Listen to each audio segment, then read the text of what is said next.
i-share ko po sa inyo ngayong araw itong isang kanta na natutunan ko nung high school pa ako back in the 80s.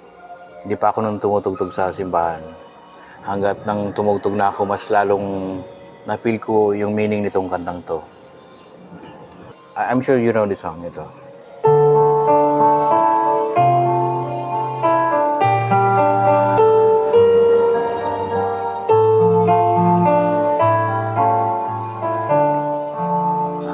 Sounds familiar? Okay, mas kilala siya sa Minsan Lamang. Ang title po niyan is Pag-aalay ng Puso na sinulat ni Joe Nero at Nemi Ke SJ. Okay. Kaya ako po sinishare sa inyo itong kantang to kasi napaka-meaningful po nito. Nataon lang ngayon na Quaresma or Lent, pero actually kailangan nare-remind tayo nitong kantang to. Isa to sa mga kanta na nag-motivate sa akin, nag-inspire sa akin, at nagpapaalala sa akin lagi na kailangan maging mabuting tao tayo. Ito yung lyrics, hindi ko na po kakantahin. Napaka-meaningful itong lyrics. Minsan lamang ako daraan sa daigdig na ito.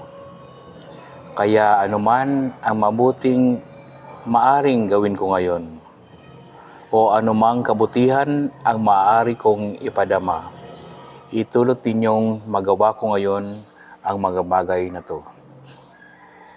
Naway huwag ko itong ipagpaliban o ipagwalang bahala, sapagkat di na ako muling daraan sa ganitong mga landas. So, lahat naman tayo kailangan madalas pinapaalala na temporary lang tayo dito sa mundong to. Isa na tong kantang to sa magandang reminder para sa ating lahat na minsan lang tayo daraan sa daigdig na to. Kaya kailangan gumawa tayo ng mabuti, gumawa ng the best para kay Lord at para sa ating kapwa, dahil minsan lamang tayo daraan sa daigdig na ito.